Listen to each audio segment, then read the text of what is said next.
Winston as Churchill, The World Crisis, Volume 4, Chapter 18, Greek Tragedy.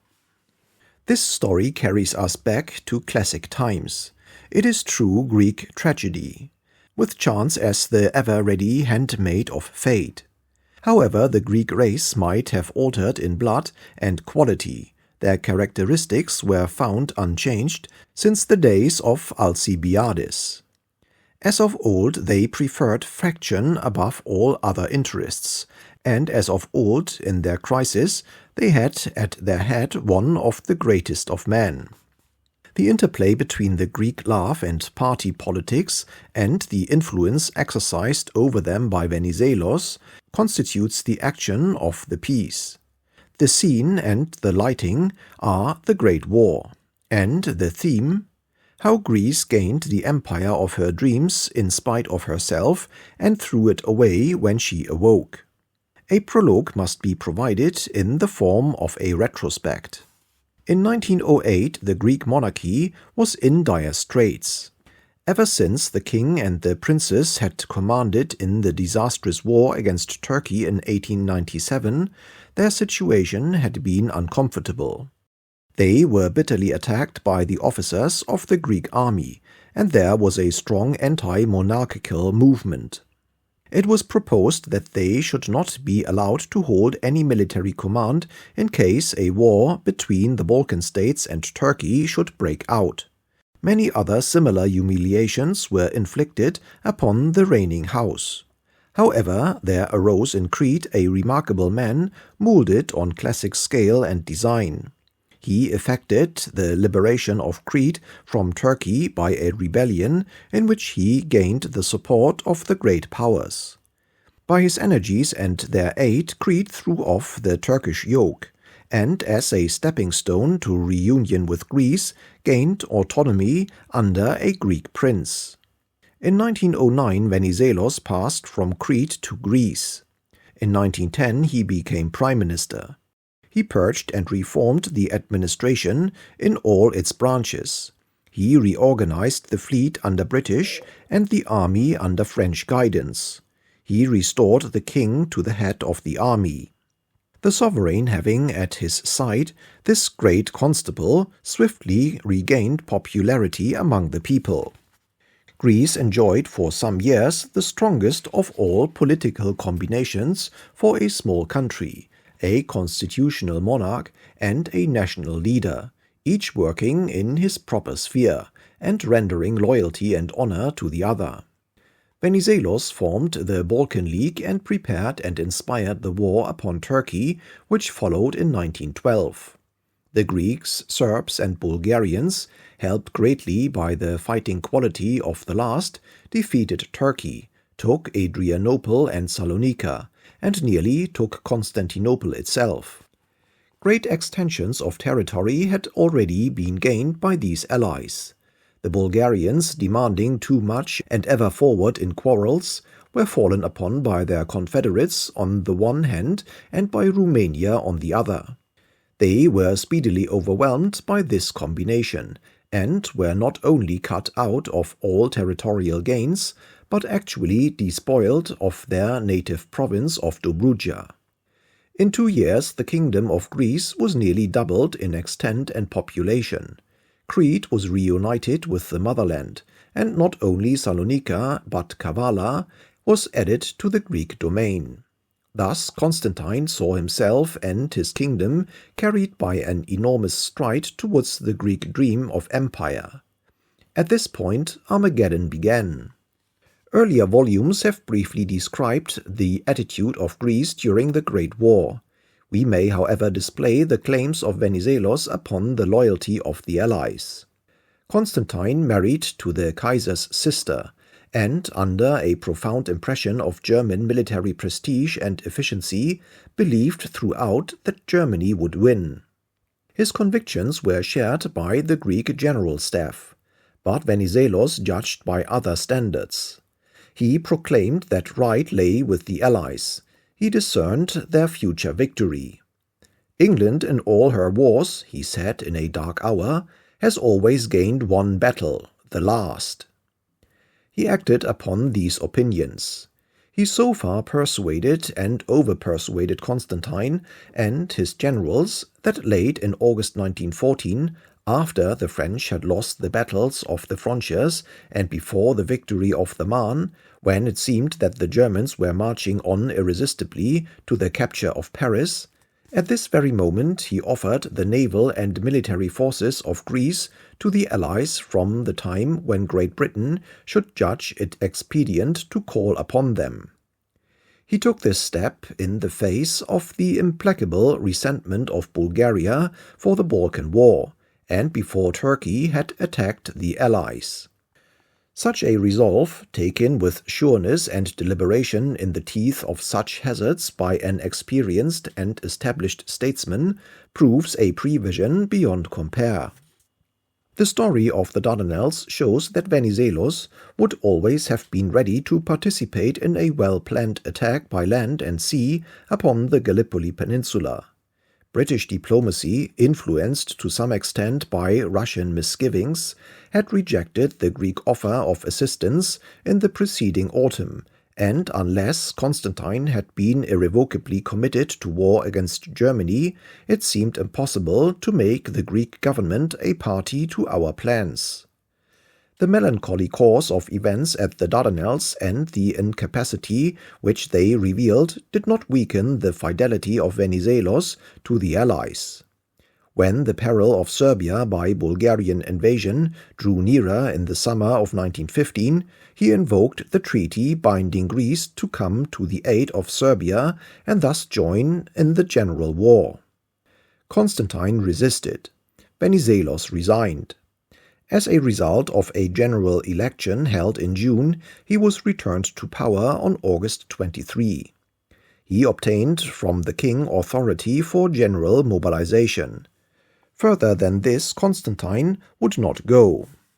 He refused definitely to enter the war.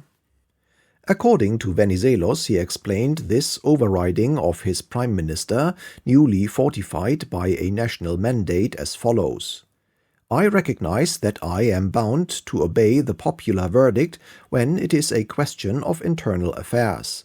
But when it is a question of foreign affairs, my view is that so long as I consider a thing right or wrong, I must insist that it shall or shall not be done, because I feel responsible before God. This would seem strange constitutional doctrine, and it is also doubtful whether the Almighty draws a distinction between domestic and external affairs as such. Confronted with the royal refusal, Venizelos wished to resign, but he withdrew his resignation under pressure from the king, and at the same time invited the Allies to send troops to the rescue of Serbia through Salonika. Ever afterwards Venizelos swore that Constantine had consented to this, and ever afterwards Constantine swore to the contrary. The Allied troops arrived at Salonika, and Venizelos, in his struggle with the king, was forced to protest against their disembarkation. Simultaneously, however, he made a speech to the chamber claiming publicly for the first time that the Greco-Serbian treaty imposed an absolute obligation upon Greece to make war on Bulgaria and Turkey.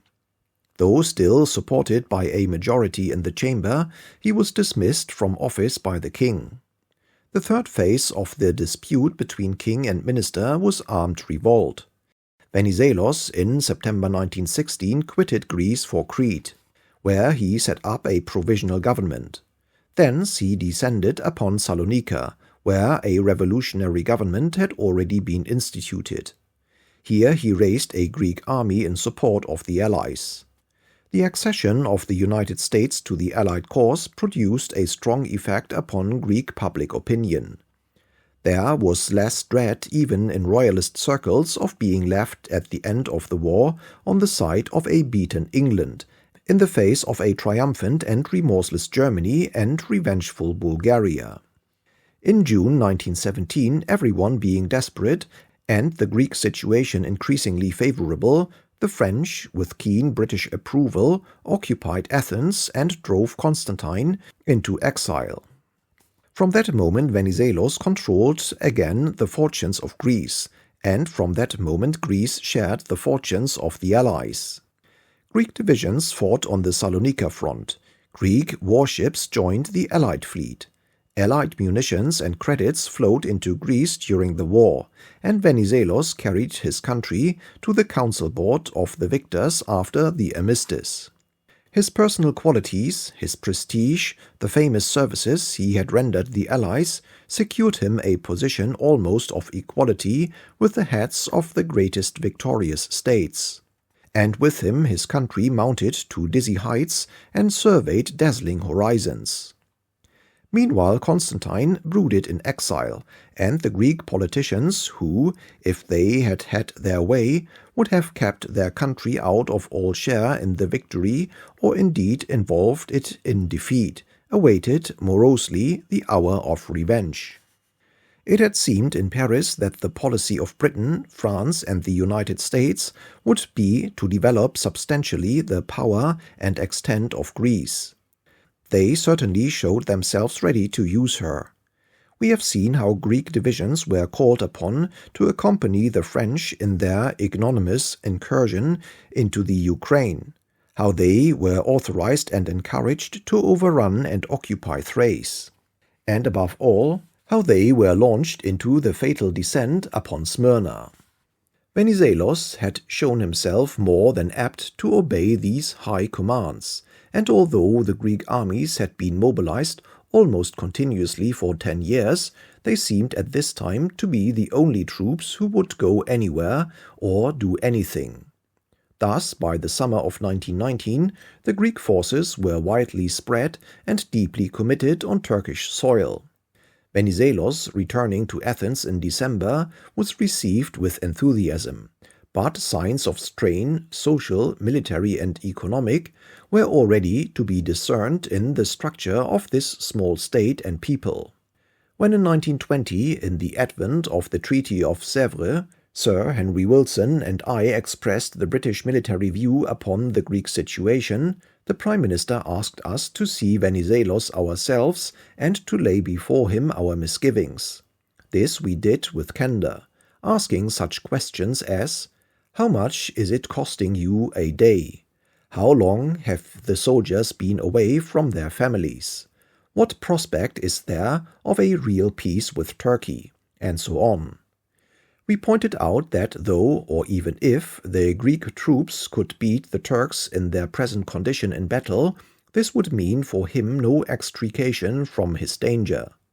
The Kemalist Turks, a handful of ragged warriors fighting under barbaric conditions, could compel the maintenance of very large numbers of organized troops on a war footing overseas at heavy expense for an indefinite period. It is costing them nothing, but how long can you keep it up? Venizelos rejoined that the Greek troops stood where they were in response to the requests of Lloyd George, Clemenceau, and President Wilson. He admitted the inequality of the warfare, but professed his confidence that with the support of the three greatest powers he would reach a satisfactory and final conclusion. Almost immediately after this discussion he occupied Thrace, capturing or dispersing the 2 weak Turkish divisions which were still in the province, and entered Adrianople. We were agreeably surprised by these events, but by no means relieved from our general anxieties.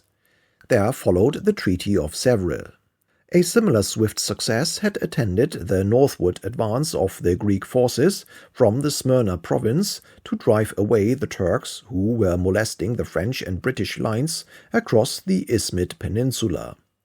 Although both Foch and Wilson had advised against it, this operation was executed by 2 Greek divisions with ease and celerity, and with results extremely gratifying to the British, French, and American political chiefs. There is no doubt that these episodes aroused in Mr. Lloyd George's mind a confidence in Greek military power agreeable to his inclinations. The result, however, was only to spread the Greek forces over wider areas and burden them with heavier responsibilities. So long as Greece was acting as the capable and willing assistant and informal mandatory of the three greatest powers, there was a solid and, if need be, an ample backing behind her far-spread lines.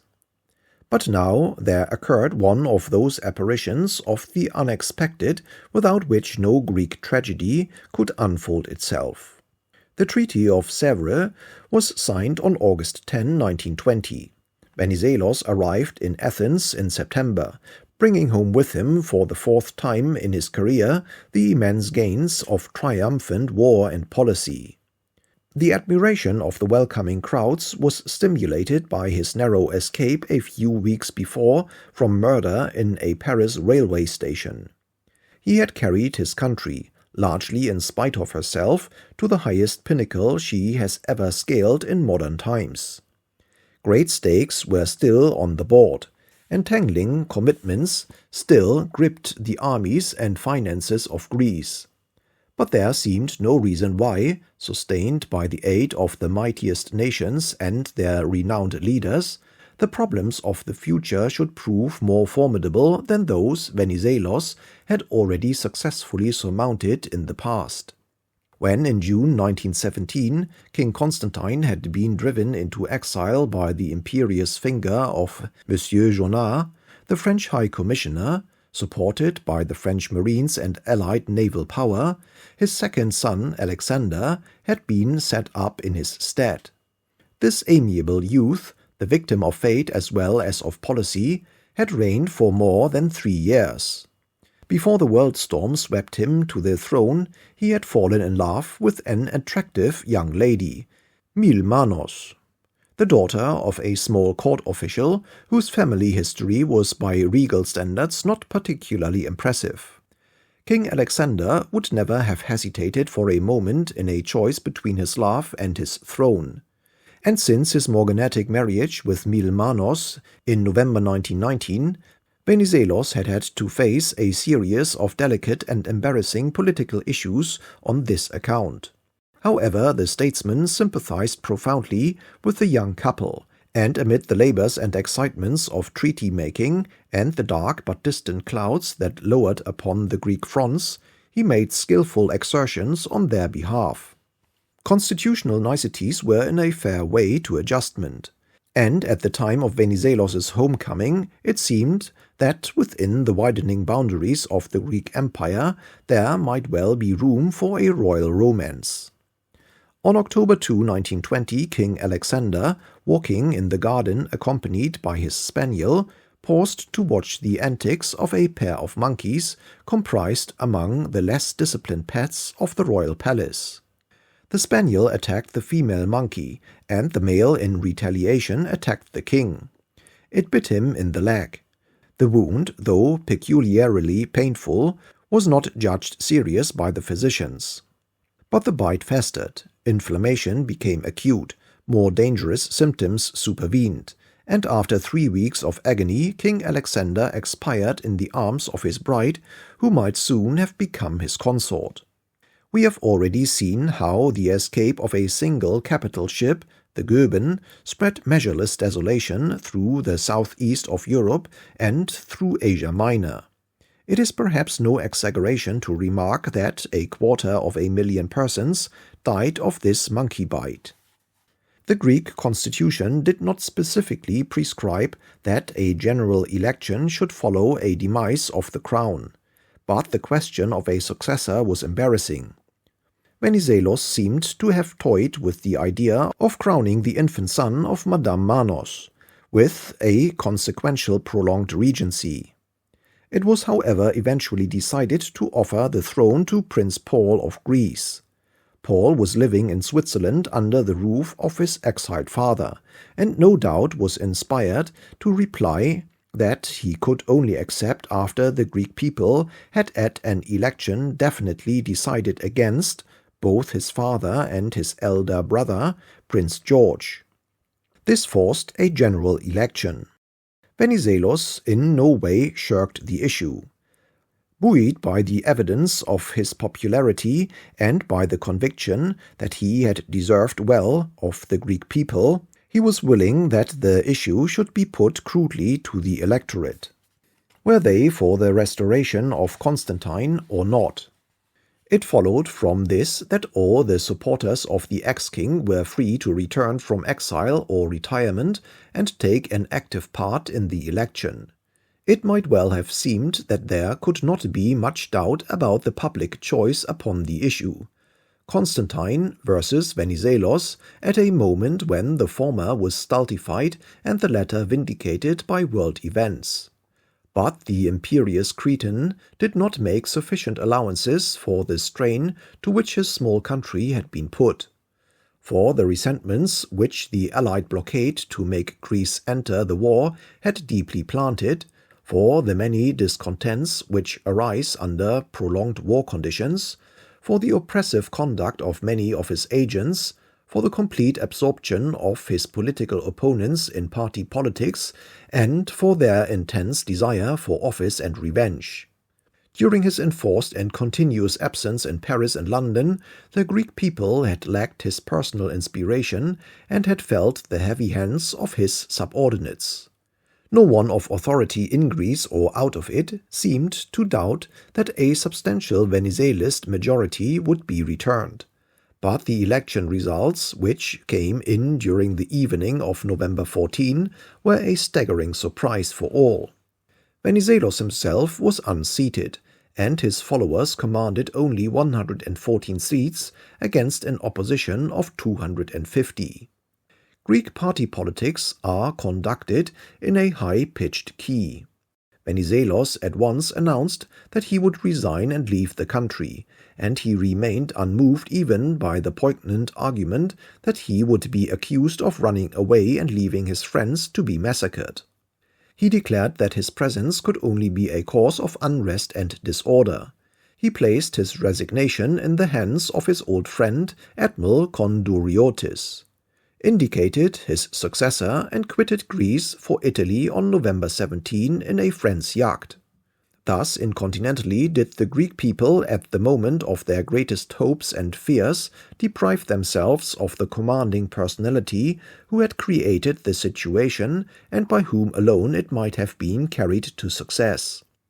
I happened to be with Mr. Lloyd George in the cabinet room at the time the telegram announcing the results of the Greek election and Venizelos's decision arrived. He was very much shocked, and still more puzzled. But with his natural buoyancy and hardened by the experiences we had all passed through in the Great War, he contented himself with remarking with a grin, "Now I am the only one left." Footnote: President Wilson had been struck down by illness, Clemenceau had retired, and Orlando had been defeated. End of footnote. The reactions of the fall of Venizelos must be closely studied by those who wish to follow the chain of events. Greece, though only a small state beset with difficulties and foes, indulged the dangerous luxury of a dual nature. There was the pro-Ally Greece of Venizelos and the pro-German Greece of Constantine. All the loyalties of the Allies began and ended with the Greece of Venizelos. All their resentments centered upon the Greece of Constantine. The ex-king was a bugbear, second only to the Kaiser himself in the eyes of the British and French people, and he ranked in Allied estimation with the so-called foxy Ferdinand of Bulgaria.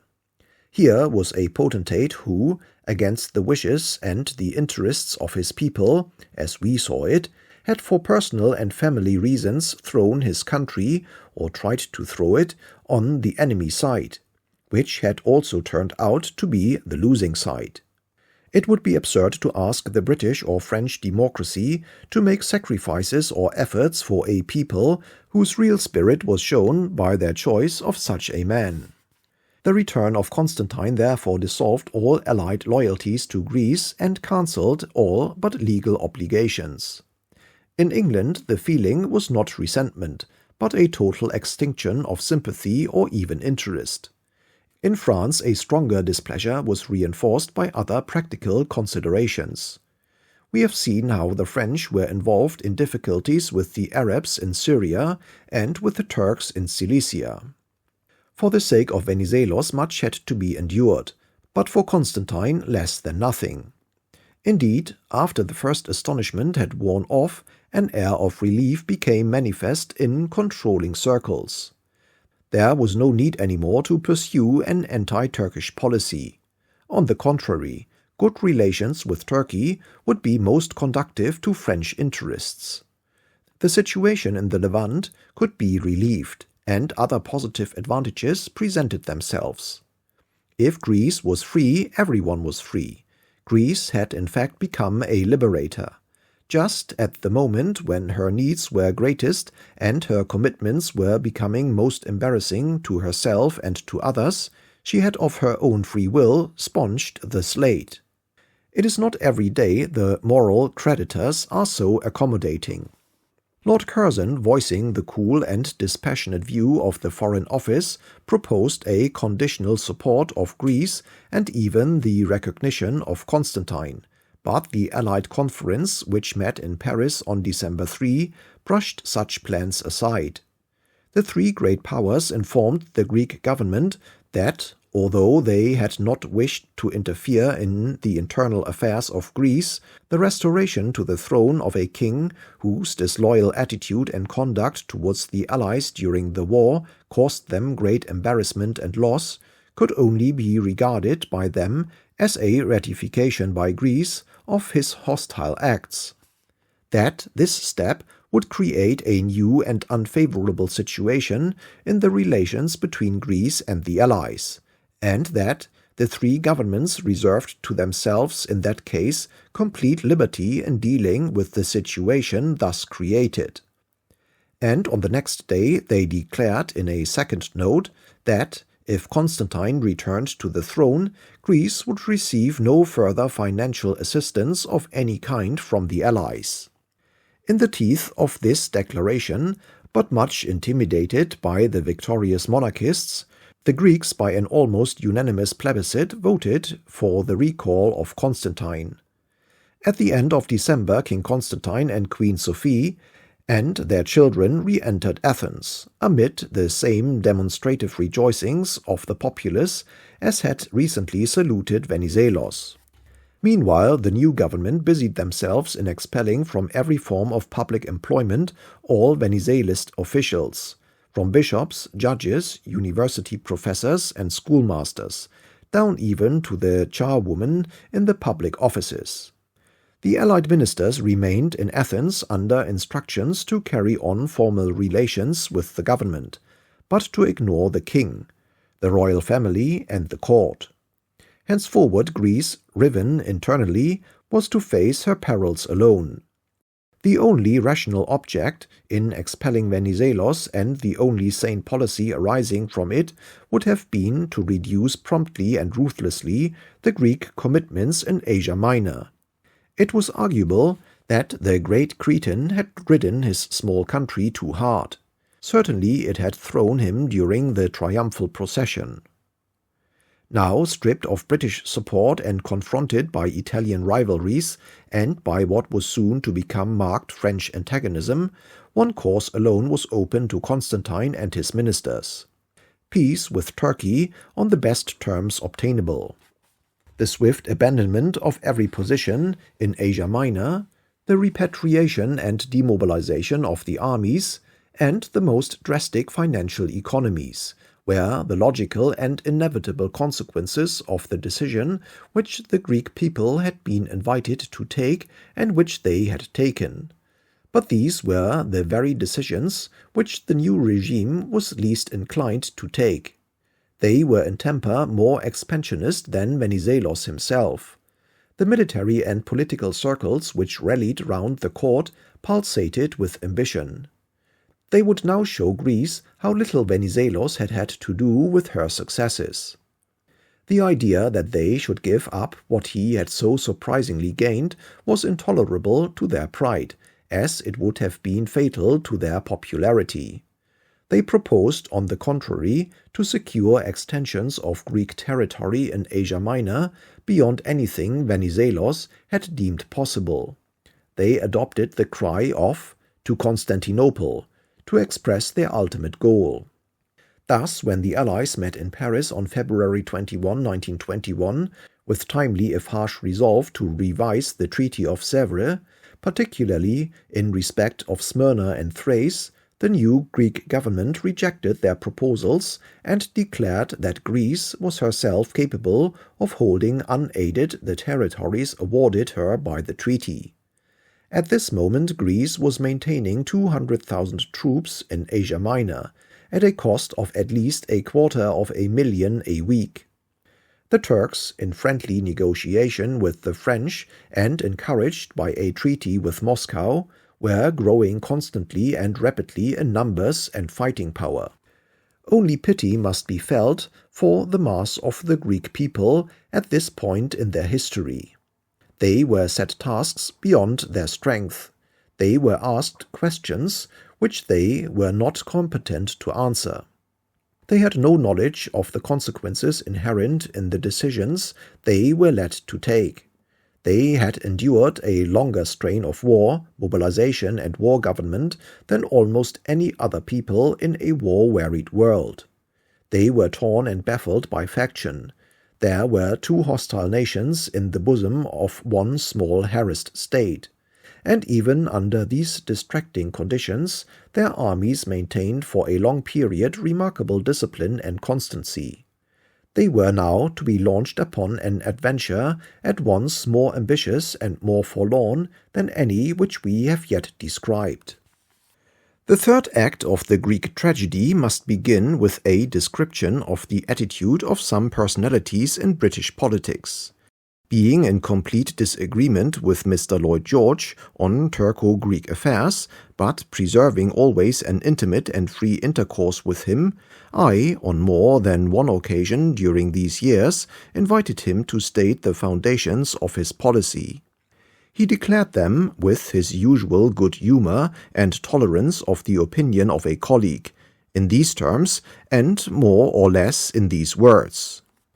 The Greeks are the people of the future in the Eastern Mediterranean. They are prolific and full of energy. They represent Christian civilization against Turkish barbarism. Their fighting power is grotesquely underrated by our generals. A greater Greece will be an invaluable advantage to the British Empire. The Greeks, by tradition, inclination, and interest, are friendly to us. They are now a nation of 5 or 6 millions, and in 50 years, if they can hold the territories which have been assigned to them, they will be a nation of 20 millions. They are good sailors. They will develop a naval power. They will possess all the most important islands in the Eastern Mediterranean. These islands are the potential submarine bases of the future. They lie on the flank of our communications through the Suez Canal, with India, the Far East, and Australasia. The Greeks have a strong sense of gratitude, and if we are the staunch friends of Greece at the period of her national expansion, she will become one of the guarantees by which the main intercommunications of the British Empire can be preserved. One day the mouse may ignore the cords that bind the lion. To which I replied in effect and at suitable intervals, "If this is so, what are you going to do about it? You have no armies which can be sent. You are always saying there is no money which can be spared. You have no public opinion which will support you. The Conservative Party is the traditional friend of Turkey. The bias of your majority is pro-Turk.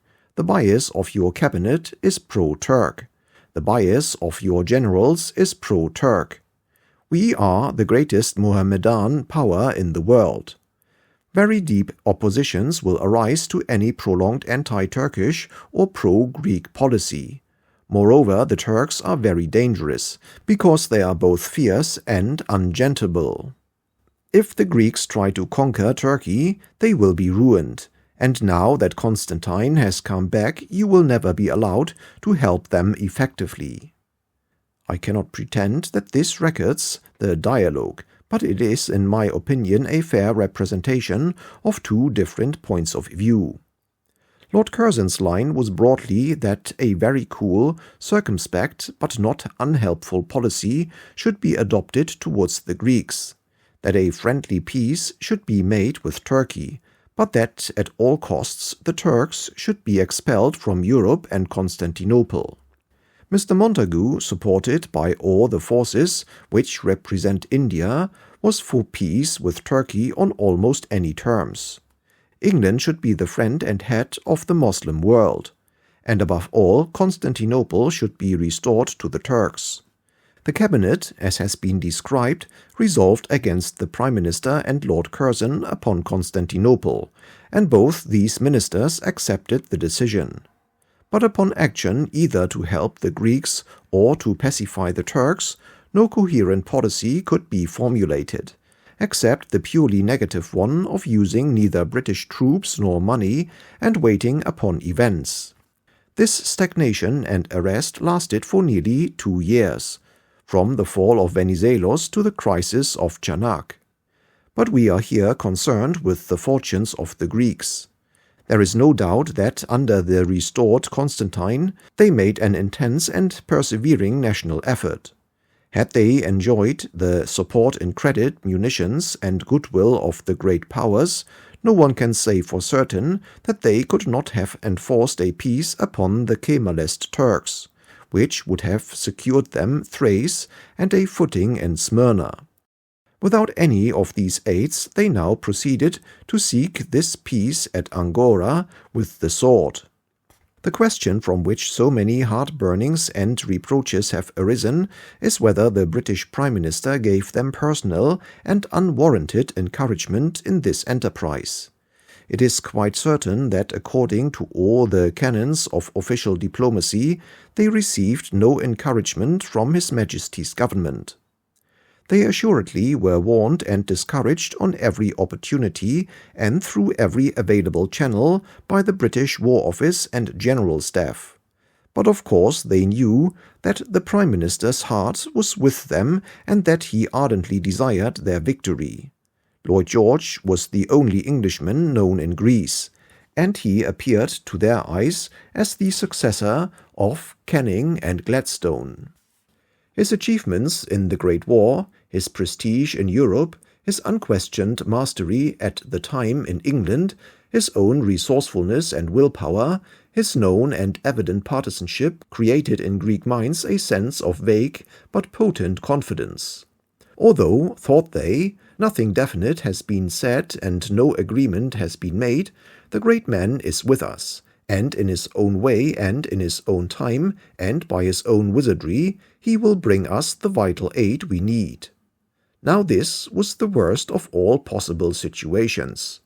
The Greeks deserved at the least either to be backed up through thick and thin with the moral, diplomatic, and financial support of a united British government, or to be chilled to the bone with repeated douches of cold water. But all sorts of other things, Ireland, for instance, and British party disturbances, were in progress at the same time. So much was going on in the world, and difficulty so abounded, that the affairs of one small country about which such differences of opinion arose were only considered spasmodically as events happened, and even then without any clear decision emerging.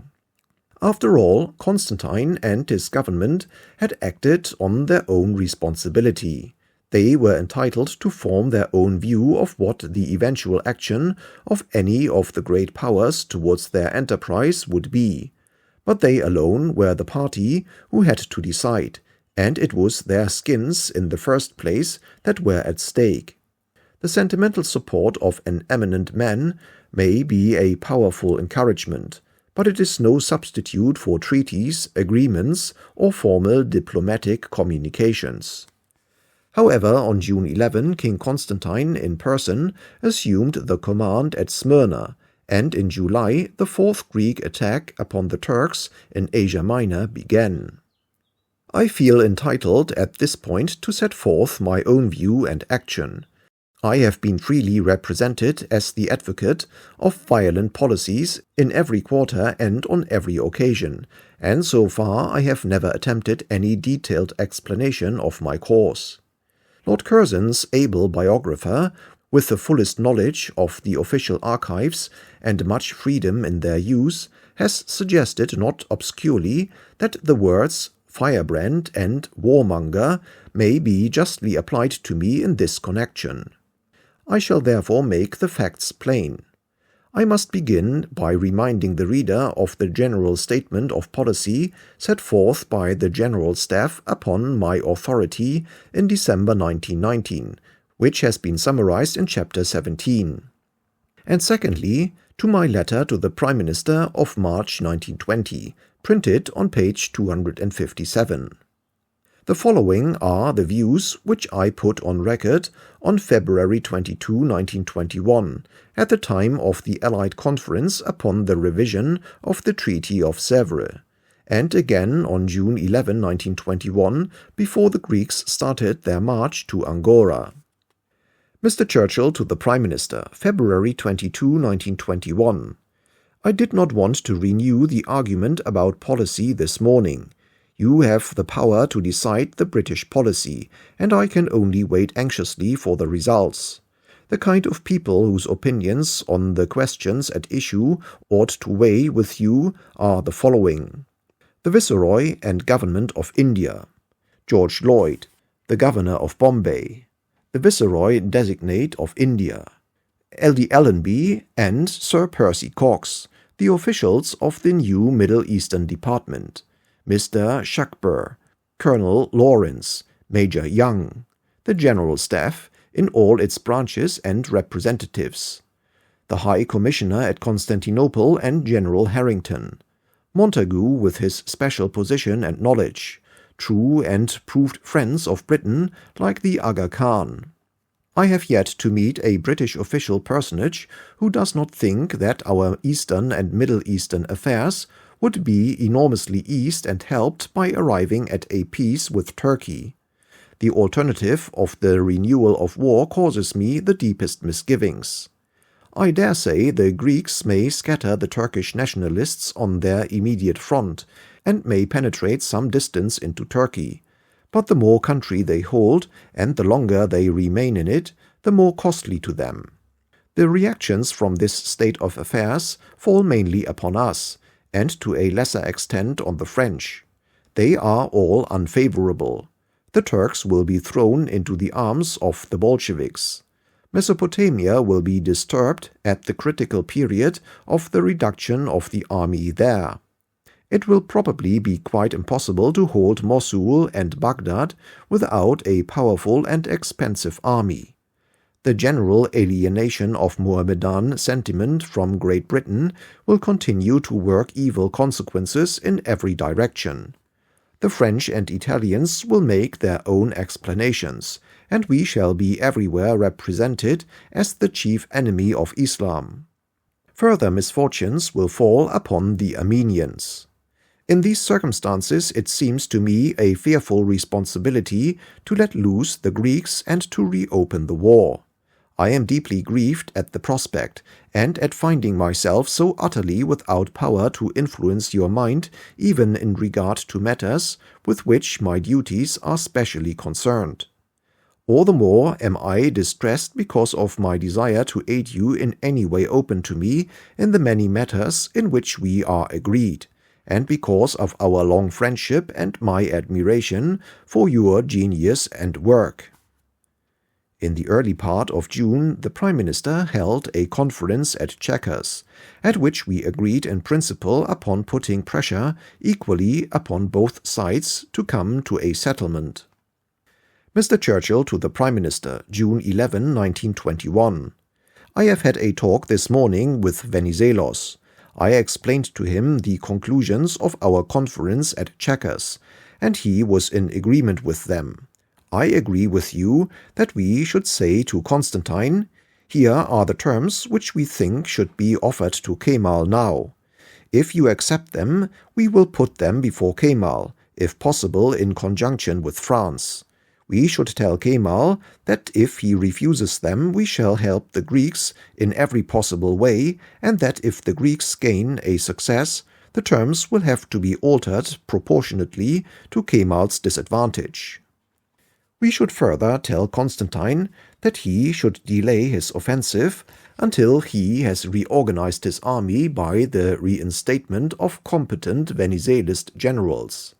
If he agrees with all that we ask of him, both in the matter of the terms to the Turks and in the matter of reorganizing the army, and if Kemal continues obdurate so that the arrangements with Constantine actually come into effect, we should not hesitate to recognize him. If unhappily we are forced to work with this man and with the Greeks, there is no sense in not doing everything possible to secure success.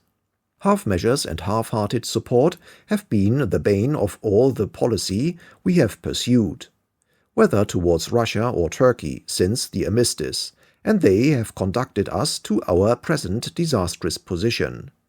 As to the terms, I think they must include the evacuation of Smyrna by the Greek army.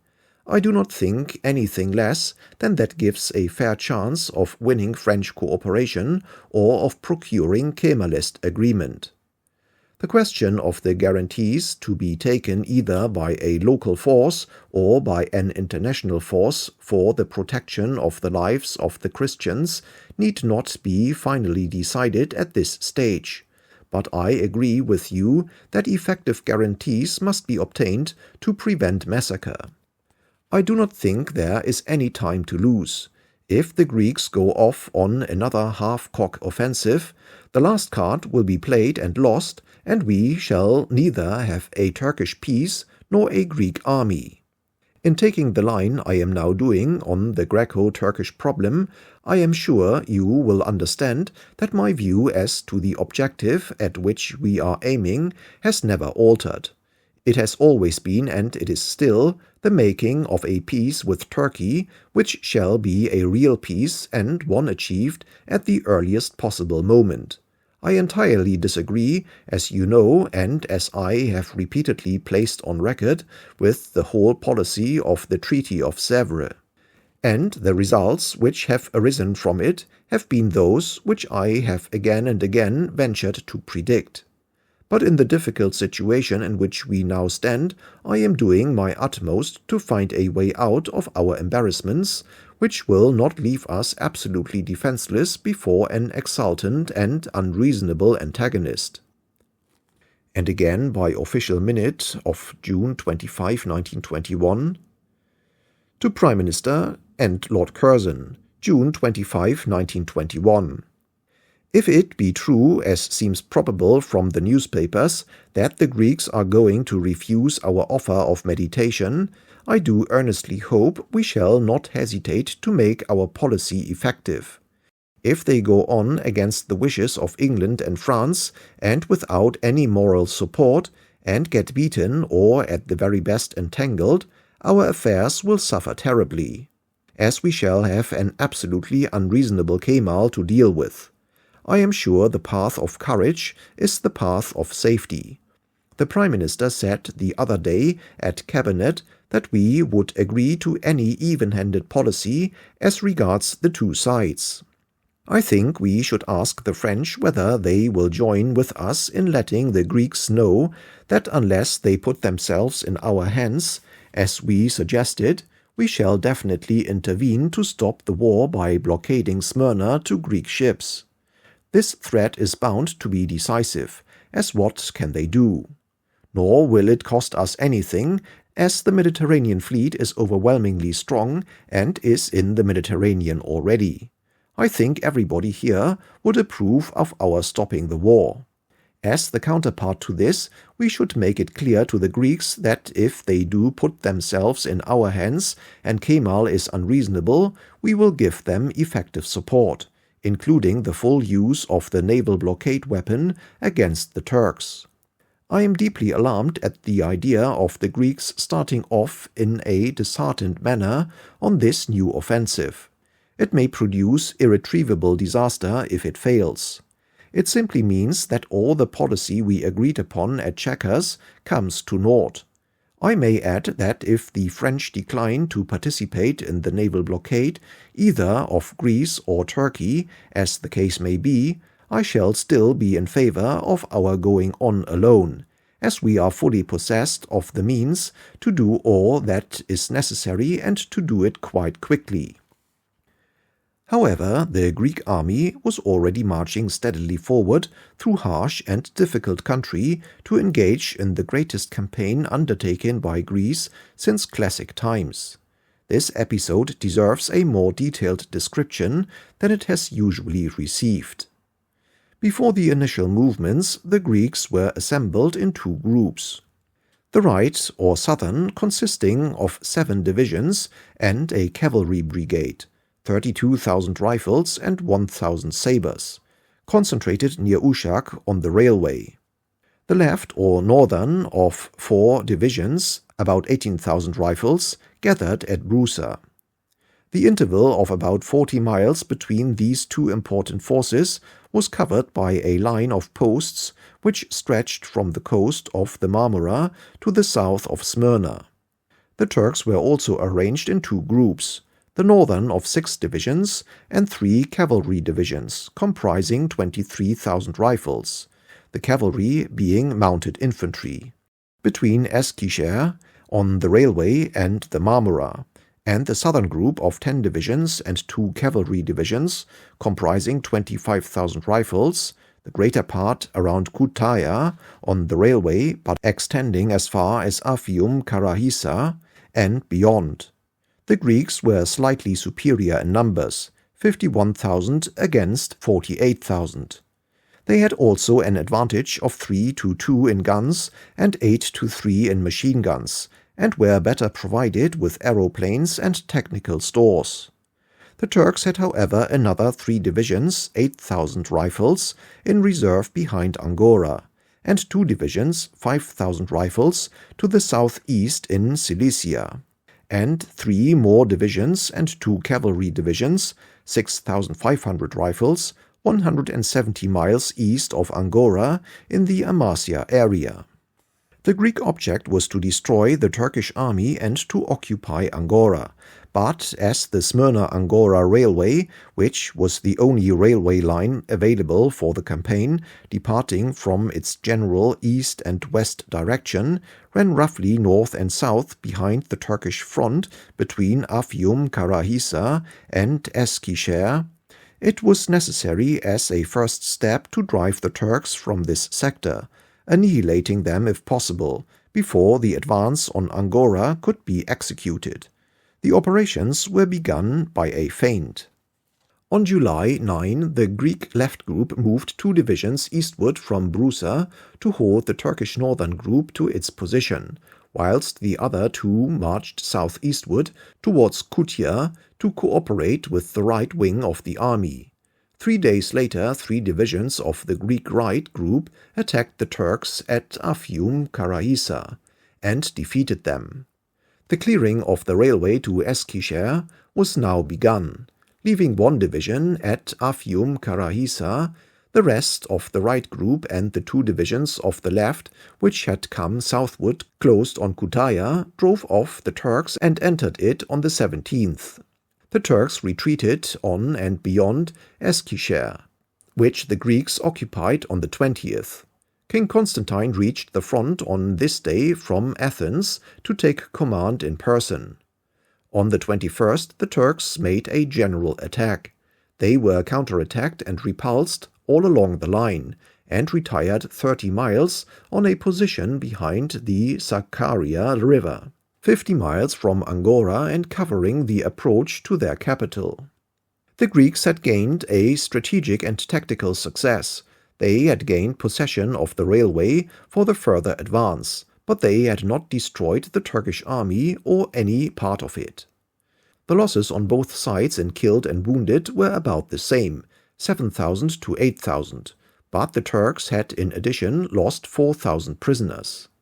A short pause followed, during which both armies reorganized and prepared themselves for the next phase. The Greeks improved their rail and road communications. They repaired their rolling stock and strengthened their road transport by collecting about 500 lorries, 2,000 camels, and 3,000 ox carts. Mustafa Kemal, poorer at all points than his opponents in transports and supply, called upon the wives and daughters of his soldiers to do the work of the camels and oxen, which he lacked. During the lull, files of Turkish women carried food and water and other supplies from innumerable villages, and concentrated them to the east of the Great Bend in the Sakarya River, on which their national guide and ruler had resolved to stand. The Greeks resumed the advance on August 10, after detaching a second division to the Afyum-Karahisa front. They had now a total force of 73,000 rifles, of which 50,000 were available for the offensive. The Turks had 70,000 rifles, of which 44,000 were assembled on the Sakarya River, but 8,000 more from Cilicia were approaching by rail and march. Unmoved by the Greek success at Eskişehir, the Allies at Paris decided on the 14th to maintain neutrality. Battle was joined on the 24th. The Greek plan had originally been to turn the Turkish position from the south, but at the last moment, as the Turks were shifting men from their right to the left, a change was made, and it was decided to break the Turkish center in the direction of Yapan Hamam. Nevertheless, it was on the southern flank that the first and most progress was made, and this enabled the center and left to get forward. In 10 days of fighting, during which their line of communications was raided by the Turks, and they suffered from want of ammunition, food, and even water, the Greeks gradually pressed back the Turks some 10 miles, but for the failure of the administrative arrangements would probably have inflicted on them the signal defeat which was confidently expected. But by September 4 their effort was exhausted. Both sides indeed had fought practically to a standstill and had used up all their reserves. The fighting had been fierce and bloody. The Greeks had lost 18,000 men, the Turks not quite so many, but again many prisoners.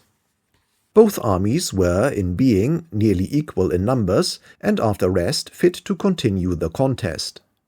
But the Greeks had involved themselves in a politico-strategic situation where anything short of decisive victory was defeat, and the Turks were in a position where anything short of overwhelming defeat was victory. No aspects of this was hidden from the warrior chief who led the Turks.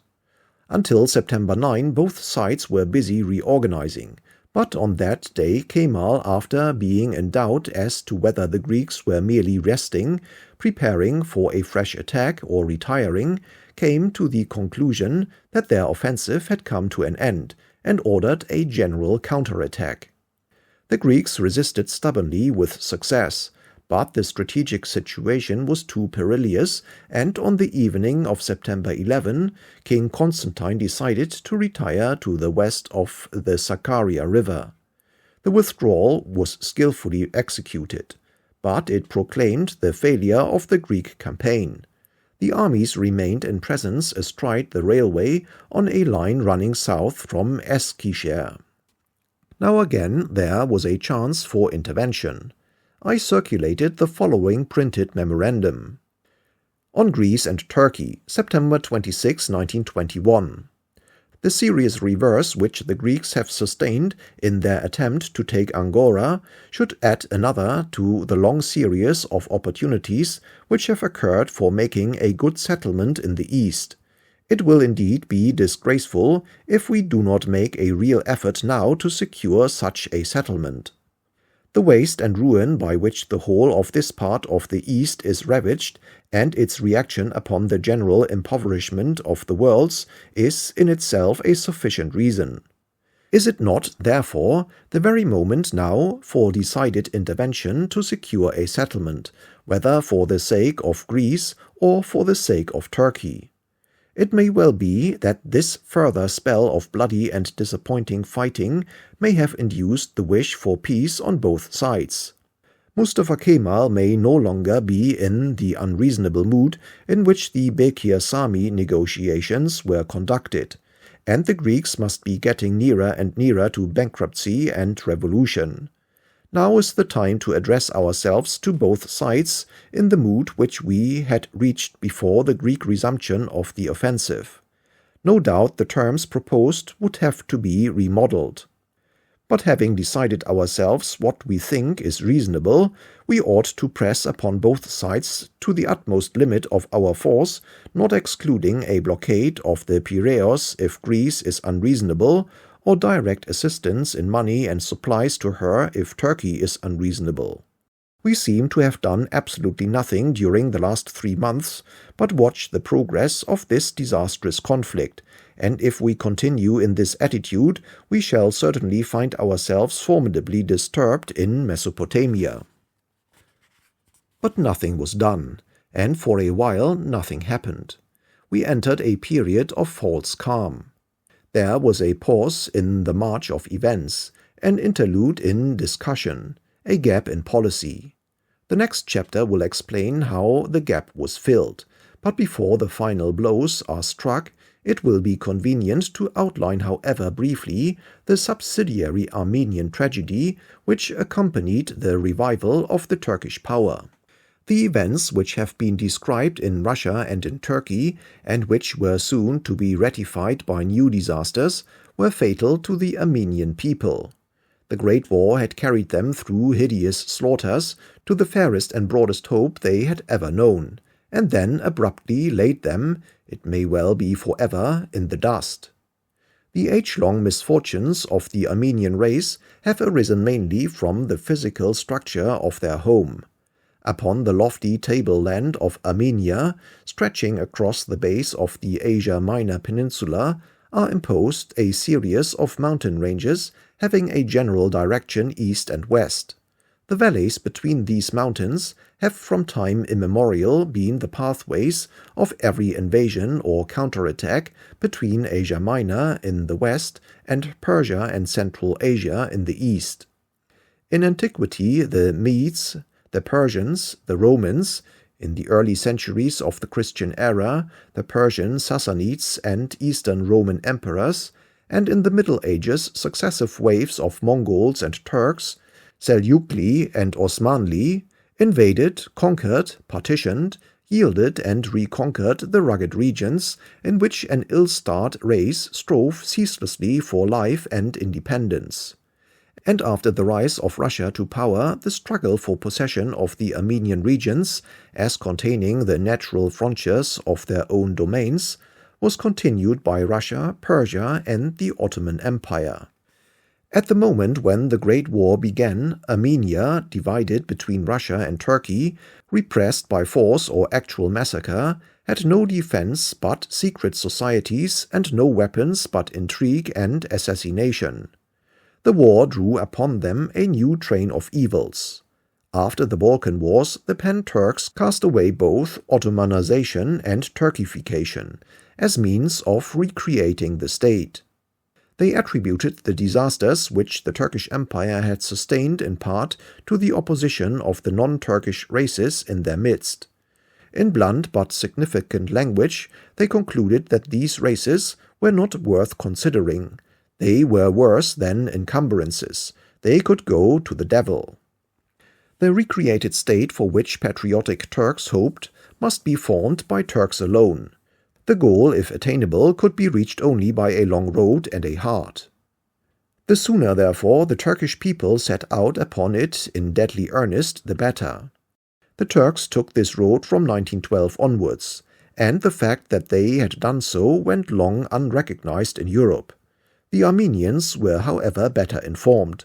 They saw that the incorporation of the Moslem areas of Caucasia in a great Turkish state would, if carried to achievement, place the Armenian plateau, including Russian Armenia, under Turkish sovereignty and jeopardize the whole future of their race.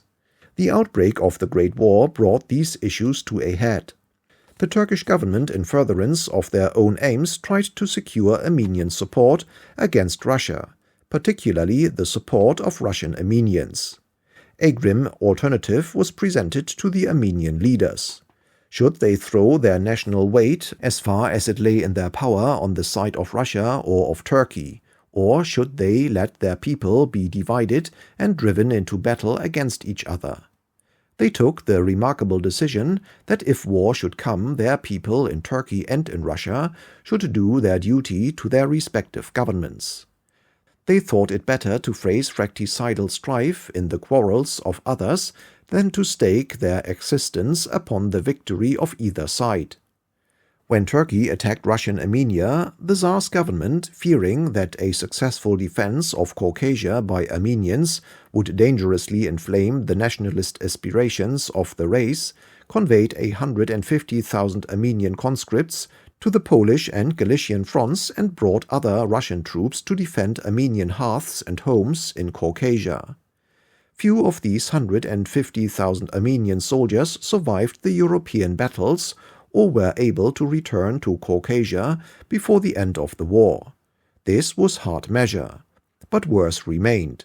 The Turkish war plan failed. Their offensive against Caucasia in December 1914 and in January 1915 was defeated. They recoiled in deep resentment. They accused the Armenians of the Turkish eastern districts of having acted as spies and agents on behalf of Russia, and of having assailed the Turkish lines of communication. These charges were probably true, but true or false, they provoked a vengeance which was also in accord with deliberate policy. In 1915, the Turkish government began, and ruthlessly carried out, the infamous general massacre and deportation of Armenians in Asia Minor. 300,000 or 400,000 men, women and children escaped into Russian territory and others into Persia or Mesopotamia. But the clearance of the race from Asia Minor was about as complete as such an act on a scale so great could well be. It is supposed that about 1.25 million of Armenians were involved, of whom more than half perished. There is no reasonable doubt that this crime was planned and executed for political reasons. The opportunity presented itself for clearing Turkish soil of a Christian race opposed to all Turkish ambitions, cherishing national ambitions that could only be satisfied at the expense of Turkey and planted geographically between Turkish and Caucasian Moslems. It may well be that the British attack on the Gallipoli Peninsula stimulated the merciless fury of the Turkish government. Even, thought the Pan-Turks, if Constantinople were to fall and Turkey lost the war, the clearance would have been effected and a permanent advantage for the future of the Turkish race would be gained. The arrival of the Grand Duke Nicholas in the Caucasus at the beginning of 1916, his masterly capture of Erzurum in February 1916, and his conquests of Turkish territory in northeastern Asia Minor revived Armenian hopes. The entry of the United States raised them higher. But the Russian Revolution quenched this flicker. It is not possible here to follow the tangled conflicts of the Georgians, Armenians, and Tatars which followed. Early in 1918, the Russian army of the Caucasus abandoned the front in Asia Minor and dissolved into an armed rebel struggling to entrain for home. The Russians had gone. The Turks had not yet come. A desperate effort was made by the remaining Armenian manhood to defend their country. The Armenian elements of the Russian army therefore held together, and with the help of volunteers succeeded for a time in holding back the Turkish advance. Their 150,000 soldiers were already dead or scattered, and they could never muster more than 35,000 men. The Treaty of Brest-Litovsk in February 1918 was the signal for a general Turkish advance eastward. The Armenian line was overwhelmed, and by May not only had the Turks recovered the districts occupied by the Grand Duke, but they had taken the districts of Batum, Kars, and Ardahan, and were preparing to advance to the Caspian. Meanwhile, the great allies strode forward. British, French, and United States troops beat down the German armies in France. The Anglo-Indian armies conquered Mesopotamia, Palestine, and Syria. At the very moment when the Turks had reached the goal in Caucasia, for which they had run such risks and to which they had waded through crime and slaughter, their whole state and structure fell prostrate. The Armenian people emerged from the Great War scattered, extirpated in many districts, and reduced through massacre, losses of war, and enforced deportations, adopted as an easy system of killing, by at least a third. Out of a community of about 2.5 millions, 750,000 men, women, and children had perished. But surely this was the end. The earlier miseries and massacres of the Armenians have been made familiar to the British people, and indeed to the liberal world, by the fame and eloquence of Mr. Gladstone. Opinions about them differed, one school dwelling upon their sufferings and the other upon their failings. But at any rate, in contrast to the general indifference with which the fortunes of Eastern and Middle Eastern peoples were followed by the Western democracies, the Armenians and their tribulations were well known throughout England and the United States. This field of interest was lighted by the lamps of religion, philanthropy, and politics. Atrocities perpetrated upon Armenians stirred the ire of simple and chivalrous men and women spread widely about the English-speaking world. Now was the moment when at last the Armenians would receive justice and the right to live in peace in their national home. Their persecutors and tyrants had been laid low by war or revolution. The greatest nations in the hour of their victory were their friends and would see them righted. It seemed inconceivable that the 5 great allies would not be able to make their will effective. The reader of these pages will, however, be under no illusions. By the time the conquerors in Paris reached the Armenian question, their unity was dissolved, their armies had disappeared, and their resolves commanded naught but empty words. No power would take a mandate for Armenia. Britain, Italy, America, France looked at it and shook their heads. On March 12, 1920, the Supreme Council offered the mandate to the League of Nations, but the League, unsupported by men or money, promptly and with prudence declined. There remained the Treaty of Sèvres. On August 10, the powers compelled the Constantinople government to recognize and as yet undetermined Armenia as a free and independent state. Article 89 prescribed that Turkey must submit to the arbitration of the President of the United States of America the question of the frontier to be fixed between Turkey and Armenia in the vilayets of Erzurum, Trebizond, Van, and Bitlis, and to accept this decision thereupon, as well as any stipulation he may prescribe as to access of Armenia to the sea. It was not until December 1920 that President Wilson completed the discharge of this high function. The frontier he defined gave Armenia virtually all the Turkish territory which had been occupied by Russian troops, until they disbanded themselves under the influence of the revolution. An area which, added to the Republic of Erivan, made an Armenian national homeland of nearly 60,000 square miles. So generous was the recognition in theory of Armenian claims that the Armenian and Greek population of the new state was actually outnumbered by Moslem inhabitants. Here was justice and much more. It existed, however, upon paper only.